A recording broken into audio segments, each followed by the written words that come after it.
Assalamualaikum warahmatullahi wabarakatuh. Prof. Imam, akhir-akhir ini kita lihat pengajian-pengajian atau kajian-kajian di dalam Islam dan agama lain itu kebanyakan dalilnya itu hanya berdasarkan nakli ya, Al-Quran dan hadis dan sebagainya, sehingga kadang-kadang bukan susah dipahami, tetapi kadang-kadang susah bagi orang awam untuk memahami. Jadi orang awam itu agak susah, seharusnya dijelaskan secara akli. Jadi campuran antara ilmu filsafat itu dengan dalil-dalil Al-Quran itu menjadi bagus karena mudah sekali dipahami. Ya, tentang zat-zat Tuhan misalnya itu kan susah dia dipahami. Tapi kalau diberikan gambaran-gambaran yang sesuai dengan kemampuan akal manusia, terutama yang awam, insya Allah itu lebih bisa dipahami oleh masyarakat awam. Terus pun menurut jenengan. Assalamualaikum warahmatullahi wabarakatuh. Waalaikumsalam warahmatullahi wabarakatuh. Jadi memang manusia itu kan punya akal ya, Mas Habib ya. Kalau akal itu dikesampingkan, orang lalu juga jadi bingung sebetulnya. Karena itu agama pun juga harus bisa dimengerti oleh akal kita ini. Karena itu juga dikatakan agama itu adalah akal. Tidak ada agama tanpa ada akal. Bahkan juga orang itu dianjurkan untuk beragama kalau dia sudah balik. Sudah balik itu kan sudah berakal sebetulnya itu. Sebelum berakal tidak ada kewajiban. Tidak ada kewajiban. Makanya kan pelan-pelan misalnya. Atau orang yang tidak berakal. Iya. Orang tidak berakal kan juga tidak berkewajiban untuk beragama. Seperti misalnya orang stres ya, orang gila gitu kan juga tidak tidak diwajibkan untuk beragama. Jadi agama itu memang untuk orang yang berakal sebetulnya itu. Karena itu ya memang agama itu kan wahyu. Agama itu kan dari Allah yang disampaikan lewat Rasulnya. Tapi semua itu bisa dinalar sebetulnya itu. Itu bisa dinalar. Kalau tidak bisa dinalar, karena itu lalu orang kalau itu sudah masuk di akal, maka lalu orang menjadi tenang kan? Lebih tenang, lebih mantap. Lebih mantap itu. Makanya juga kadang-kadang saya juga berpikir, kenapa sih agama sudah begitu indah ya untuk mengatur ini, atau tidak mempan? Karena memang agama ini terlalu jauh, gitu ya. Terlalu dari kehidupan ini, gitu kan. Coba misalnya tentang konsep tentang Tuhan ya. Konsep tentang Tuhan itu ya memang berat, Mas Habib. Berat. Tuhan itu kan, kalau di dalam Islam kan Allah itu kan tidak ada yang menyerupainya. Malam yakullahu kufuwan ahad. Laisa kamislihi sayun. Yang semisal saja itu tidak ada. Apalagi yang sama. Apalagi yang sama. Karena itu manusia lalu jadi apa ya? Jadi membayangkan aja. Tapi untungnya di dalam Islam itu kan setiap ada kata Allah kan selalu lalu diikuti oleh Rasul. Allah dan Rasul. Nah, itu ada syahadat itu asyhadu alla ilaha illallah wa asyhadu anna muhammadar rasulullah ya. Bahkan juga di Quran banyak ya keterangan siapa yang taat kepada Rasul sama artinya taat kepada Allah. Mayyuti'ir Rasul faqat atau Allah. Bahwa bahkan siapa yang berbaiat kepada Rasul sama artinya berbaiat kepada Allah. Innal ladzina yubayyi'unaka innama yubayyi'unallah. Nah itu. Bahkan juga siapa yang ingin disayang oleh Allah, maka ikutilah aku, ikutilah Rasul. Itu kan sebetulnya lalu menjadi jelas. Bahkan kalau Allah selalu diikuti Rasul ya, maka lalu kan tidak terlalu jauh, walaupun dikatakan malam yakullahu kufuwan ahad, laisa kamislihi sayun, maka menjadi dengan mengenal Rasul, maka akan mengenal Allah kan gitu.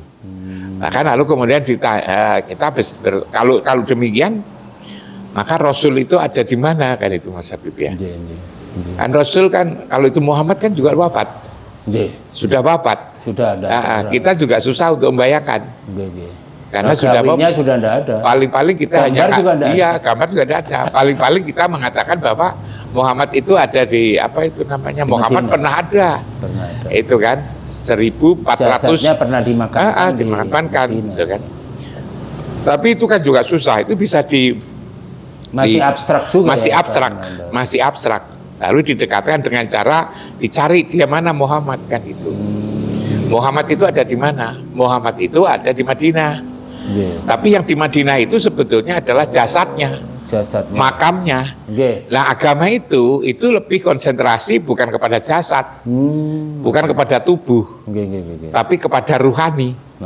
Nah ruhaninya di mana kan itu? Agar lebih dekat lagi dikatakan bahwa la uqsimu bihadzal balad wa anta khilum bihadzal balad wa walidi wa mawalad. Aku bersumpah demi negeri ini bahwa engkau ya Muhammad ada di tempat yang mulia itu. Wa walidi wa mawalad, demi ayah dan anak. Yang dimaksud dengan tempat yang mulia itu kan yang ada di Baitullah itu Mas Abdul. Yang di tengah-tengah Masjidil Haram itu. Makanya juga ada Al-Quran mengatakan fawali wajhaka satral Masjidil Haram. Palingkan wajahmu ke Masjidil Haram. Nah gitu kan. Kan lebih dekat lagi jadinya. Nah kalau itu berada di Masjidil Haram, itu di tengah-tengah Masjidil Haram itu ada bangunan Ka'bah. Ka'bah itu adalah tanda bahwa di situ adalah Baitullah yang dibikin oleh Ibrahim kan itu. Maka lalu kan menjadi lebih nyata lagi. Orang lalu ketika mau menyembah Allah itu sangat abstrak. Nyari Muhammad juga sudah lama, nyarilah tempat di mana sebetulnya ruhani, lambang ruhani Muhammad. Di Baitullah. Karena itu orang di seluruh dunia ketika menyembah Allah itu terlalu abstrak, tidak terjangkau, maka carilah Muhammad. Muhammad juga masih belum bisa dikenalin, carilah Masjidil Haram. Karena ada qad narota qaluba wajhaka bisama, aku lihat engkau menengkadakan wajahmu ke langit.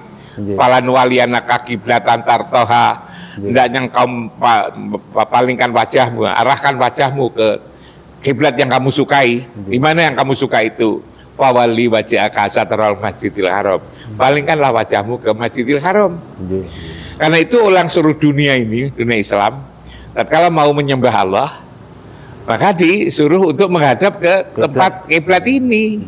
Itu kan lalu menjadi lebih abstrak. Nah, kalau cari Mas Habib sulit, nyari orang yang dengan Mas Habib. Ialah Bu Habib. Dari ketemu Bu Habib, maka di mana rumah Mas Habib? Nah itu kan, datang ke rumah Mas Habib, ketemu Bu Habib, lalu ketemu Mas Habib kan itu kan. Cari Allah sulit, ya cari tempat. Sebagai simbol di mana orang yang dengan Allah, yang bersama Allah, itu yang Muhammad. Maka carilah ke Baitullah, ngadapkanlah Baitullah. Lalu ketika di Baitullah merasa ketemu Rasulullah dengan Allah kan. Makanya kalau dari abstrak menjadi lebih konkret kan begitu. Makanya kalau ibadah umroh atau haji kan yang istilahnya orang seperti dekat sekali dengan iya dekat dan kangen di situ. Makanya semangat untuk berhaji dan umroh itu tidak masuk akal sebenarnya. Tetapi secara rohani masuk akal. Hanya ini wilayah pembicaraan kita itu adalah wilayah ruhaniyah Mas Habib.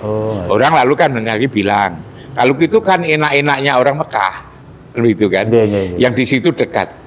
Kalau ruhaninya belum tentu. Orang yang di situ belum tentu hatinya ada di situ. Belum tentu. Kita yang jauh itu malah lebih kepingin di sana. Itu kan. Sebab urusan ruhaniyah itu tidak ada jarak, gitu kan? Jarak itu menjadi hilang. Bisa dekat, bisa dekat, tapi yang dekat itu bisa jauh, yang jauh bisa dekat, kan begitu kan? Sama karena ruhaniyah. Prof Imam dengan remaja itu, kalau udah mencintai seseorang gitu kan, walaupun jauhnya kayak bisa dekat, karena itu tidak ada jarak kan? Kalau ruhani itu kan tidak berjarak, yang jarak itu kan jasmani. Rumah saya dengan rumahnya Mas Habib itu ada jarak ya dari jasmani. Tapi secara rohani Mas Habib kan bisa kapan saja itu merasa ketemu sama saya. Saya ketemu Mas Habib. Saya bersama Mas Habib sekarang di sini kan bisa sekarang merasa di rumah. Mas Habib merasa ada di Banyuwangi. Bahkan juga terasa kelihatan Banyuwangi, rumah di Banyuwangi seperti apa. Seperti itu Mas Habib. Karena itu persoalan rohani. Itu persoalan rohani. Jadi sebenarnya agama itu lalu jadinya jadi terasa enak jadinya. Tidak terlalu berkhayal yang begitu jauh, tidak terbayangkan itu kan. Jadi yang khayal-khayal yang sifatnya dikonkretkan dalam bentuk ini. Dikonkretkan dalam bentuk itu. Bahkan lalu banyak ayat Al-Qur'an kan yang mengatakan bahwa di sini sekaligus kan juga sebagai pembinaan rohani. Di sini tempat pembinaan rohani, tempat pembinaan jasmani itu kan untuk olahraga kan di lapangan, atau di rumah itu kan, apa di tempat-tempat lain. Tapi kalau pembinaan rohani itu khusus tempatnya di situ Mas Habib. Makanya dikatakan bahwa orang yang selalu ingat rumah itu maka akan menjadi hatinya menjadi damai. Di surat Shad ayat 46 itu inna ahlasnahum bi khalisatin diktordar. Orang yang selalu ingat rumah ini, ingatannya berada di sini, maka dia akan hatinya menjadi tenang, menjadi damai. Bahkan dikatakan di ayat berikutnya itu wa innahum indana laminal mustafainal ayat. Orang yang selalu merasa di sini bagi Allah akan menjadi manusia pilihan terbaik. Kenapa menjadi terbaik? Penyakit hatinya dicabut. Wa naza'na ma fi sudurihim min ghilin. Nah, itu aku akan cabut apa yang ada di dalam dada ini fi qulubihim maradun. Penyakit itu dicabut. Nah, di mana nyabutnya? Tajri min tahtihimul anhar, di tempat ini. Di Baitullah ini. Tajri min tahtihimul anhar, di tempat di bawahnya mengalir sungai. Di bawahnya itu, di bawahnya Masjidil Haram itu sungai. Makanya diambil airnya berapa saja tidak pernah. Ribuan liter. Jadi dari yang sangat abstrak lalu kemudian menjadi konkret, menjadi sangat konkret, lalu menjadi masuk akal Mas Habib. Itu loh. Akalnya menjadi. Jadi beragama itu sebenarnya ya mudah ya. Jadi tidak. Agama itu sebenarnya mudah sekali. Mudah sekali. Agama itu susah. Iya. Agama itu Mas Habib sesungguhnya yang akan diperbaiki kan hatinya. Apa yang ada di dalam hati. Yang sifatnya ruhaniyah itu adalah ruh itu. Ruh itu adalah kebenaran yang datang dari Allah. Hendaknya dirawat. Kan begitu. Agar kelak bisa menjadi kembali. Jadi sebetulnya, lalu gimana merawatnya? Merawatnya dengan ingat dan sholat. Karena qad aflaha man tazakka wa dzakara isma rabbih fashollah, gitu kan? Sungguh beruntung orang yang suka mensucikan diri lewat apa? Lewat ingat dan sholat. Seringkali orang mengatakan bahwa kalau hanya itu ingat kan gampang. Siapa bilang itu gampang? Oh kita ini seringkali lupa, ya kan? Membuat jadwal sendiri, membuat janji sendiri, dia lupa kan itu kan? Apalagi kalau sudah tua, sudah lupa. Jadi agama itu sebetulnya ingatan ini loh Mas Habib. Ingatan itu supaya tetap dirawat ya. Lalu kemudian kita disuruh apa? Kita tentu disuruh ingat Allah kan gitu. Tapi ingat Allah bagaimana? Wong Allah itu laisa kamitslihi syai'un wa lam yakul lahu kufuwan ahad. Maka ingat yang dengan Allah kan itu. Yang dengan Allah di mana? Yang dengan Allah itu di Bakah itu di Masjidil Haram itu. Maka yang kita ingat adalah kita merasa berada di tengah-tengah Masjidil Haram. Kan lebih konkret jadinya. Kalau kita mau sholat lalu ingat Allah, coba Mas Habib. Ketika Allah Akbar itu yang diingat apa? Macam-macam kan? Semua orang ingat macam-macam. Maka tatkala kita merasa berada di tempat itu, sudah lalu menjadi konkret gitu loh. Menjadi konkret. Oh iya. Bahkan lalu kalau di reasoningkan lagi Mas Habib ya. Reasoningkan lagi ini hanya sekedar reasoning aja. Kenapa ketika kita berada di tempat itu kok akhlak kita menjadi bagus kan gitu ya. Orang itu kan tergantung kepada pergaulannya. Terus bertaubat. Iya, tergantung kepada pergaulannya. Lalu Mas Habib itu bergaul misalnya dengan pedagang, gitu kan? Nanti kan Mas Habib kan imajinasinya kan imajinasi menjadi para pedagang. Kalau Mas Habib misalnya tertarik bergaul dengan peternak, nanti omongan Mas Habib kan tentang peternakan. Kalau Mas Habib misalnya sehari-hari tentang bagaimana perikanan, kan itu kan ikan. Nah, kita ini sebetulnya yang dituntut adalah bagaimana hati kita menjadi damai, akhlak kita menjadi bagus. Ya berkumpullah dengan pemilik akhlak yang mulia. Pemilik akhlak yang mulia itu siapa? Muhammad Rasulullah Shallallahu Alaihi Wasallam. Nah, bagaimana bergaul? Kita selalu ingat tempat itu. Ingat tempat itu, ingat tempat itu. Sebetulnya membaca ya boleh membaca Mas Habib, tapi sebetulnya tidak cukup membaca. Sebab yang akan diperbaiki bukan lisannya, yang diperbaiki adalah hatinya. Tapi ketika hati kita mengingat sana, mulut kita ngomong. Tapi sebetulnya yang dipentingkan bukan ngomongnya, tapi adalah ingatnya itu. Ketika kita membaca sholawat, kita merasa bahwa kita ini menyambung, rohani kita itu nyambung dengan Rasulullah. Dan kalau kita selalu nyambung dengan Rasulullah, berarti nyambung kepada sosok manusia yang paling mulia. Kalau menjadi bagus. Nah, di situ kalau kita bikin bagaimana agar agama ini menjadi lebih mudah.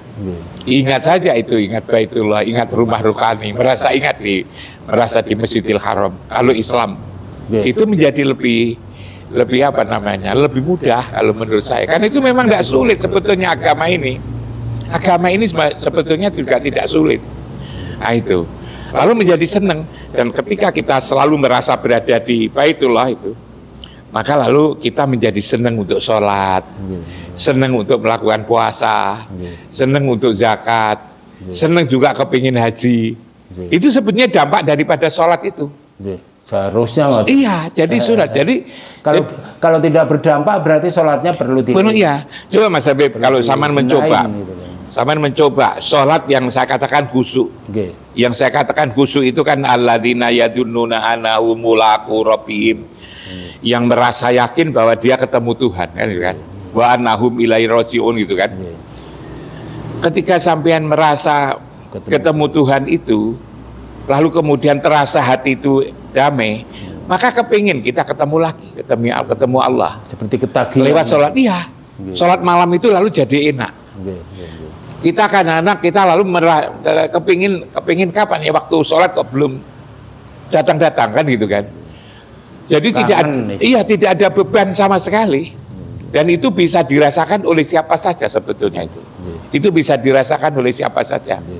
Nah, kan satu sisi agama tidak membebani. Kan betapa beratnya kalau tidak mengerti.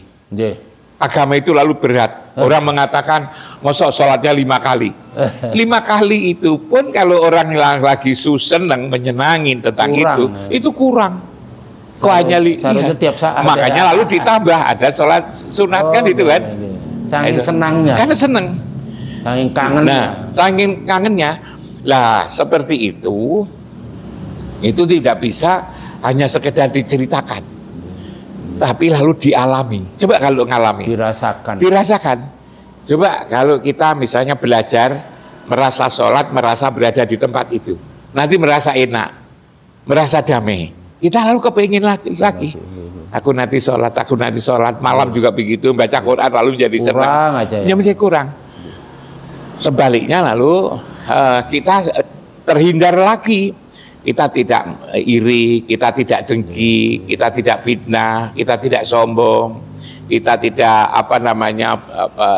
kasut, kita tidak ajib, kita tidak riak. Itu enak.